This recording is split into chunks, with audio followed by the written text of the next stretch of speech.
We will bring an end to their kind. What up, y'all? What's going on out there, folks? Bozak Nation. Much clown. All my homies, all my followers. You guys are the shit. Yeah. Fuck. I love all the love I've been getting. I love you all so much. What the a Gathering of the baby. Juggalos and the Mighty Morphin Whackness tour last night. Oh.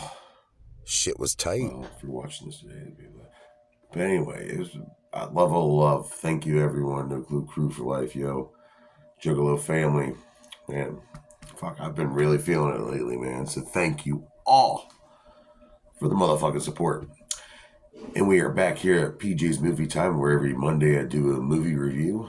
And today I felt like we should do, finally, a Planet of the Apes movie. Yeah, I gave you guys 5 choices of the Planet of the Apes movies last week. I gave you the original Planet of the Apes, which is a fucking classic. Then we have Beneath the Planet of the Apes. Then we had Tim Burton's Planet of the Apes. Then we have War of the Planet of the Apes. And the recently released 2024 Kingdom of the Planet of the Apes. And the winner was, and they all got voted for it, but War of the Planet of the Apes will be the movie we will be reviewing today. And I really do like this movie. It's up there in my top 5 Planet of the Apes movies for sure. I really enjoy it. It's got some great acting in it, wonderful cinematography, great music, cool special effects, and best of all, a great fucking story. And if you don't know anything about Planet of the Apes movies, it's a franchise that started in the 60s. You know, an astronaut lands on this planet. He kind of gets lost out in space, lands on this planet, and there's these ape-like beings who are like in charge, and he realizes, you know, that the whole planet's like this. Then he goes to realize that the whole time he's been on Earth the whole time. This was the future he landed in. So, and there was a remake with Tim Burton, and it had a Mark Wahlberg in it, and Helena Bonham Carter, and Charlton Heston reprised his role in that too. Well, I know he didn't reprise his role, but he had an appearance in that movie too. But yeah, this is a madhouse, damn it. And then we had the brand new trilogy. It started off with Rise of the Planet of the Apes, and it had Dawn of the Planet of the Apes, and then we have this third one right here, War of the Planet of the Apes, and it's a great story. And what's it really take place? It's been years after the simian flu came out, and a lot of humans died, and it caused apes to get super intelligent. And it's led by this badass fucking leader named Caesar, played by Andy Serkis, and I fucking love Caesar. He's a fucking badass leader, man. He's the shit. But this is the third installment, and pretty much, there's a war between the apes in the last movie, and this one here, they're trying to collect themselves, and there's this, rebellion led by Koba. Fuck Koba. He died at the end of Dawn of the Planet of the Apes, and that was the first time Caesar ever killed another ape, and that's like the top rule: ape does not kill ape, and apes stick together.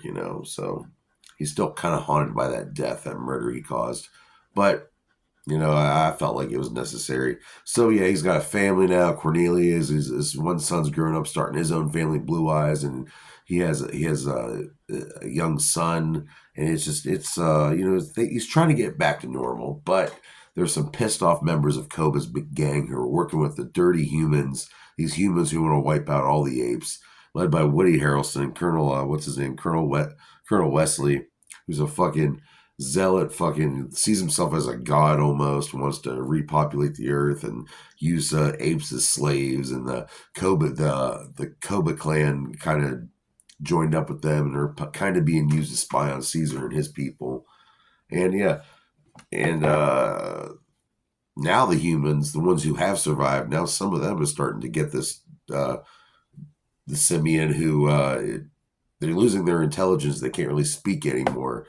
So that's happening now. This Colonel Woody Harrelson, he's like willing to kill anyone who's infected, like without even killed his own son. And he's an asshole, dude, for real. But he shows up and infiltrates Caesar's camp, and some people die, and it's just then they try to get the revenge.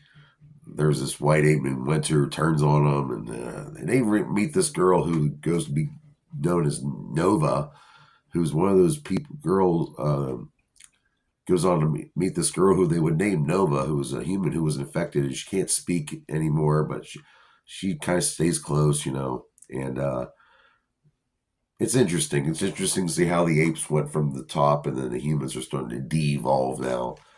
Pretty good story. I really recommend you, if you want to start with this franchise, start with uh, Rise of the Planet of the Apes. Great movie. Like I said, Andy Serkis plays Caesar in the first three movies, and the last one that just came out, Kingdom of the Planet of the Apes. It's pretty good. It takes place hundreds of years after this one, so you want to watch the first three.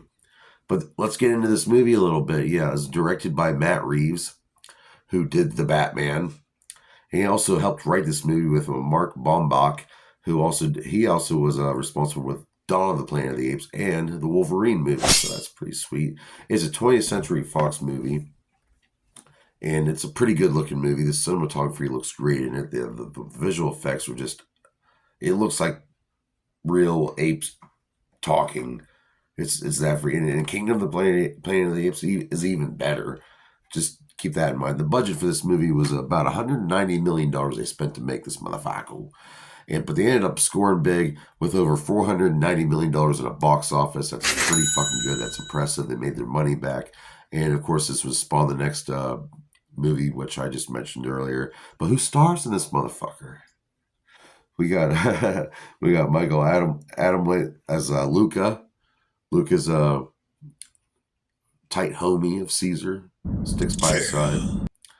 We also have Amaya Miller playing Nova, the young girl, the young human they acquired to become friends with.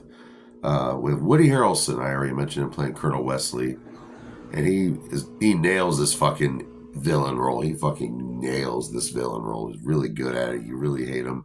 Terry Notary is Rocket, who's also a tight homie of Caesar. Karen Konoval is my favorite character in the whole movie. Maurice is an orangutan, can do sign language and all that. Really looks out for Caesar, looks out for the whole clan.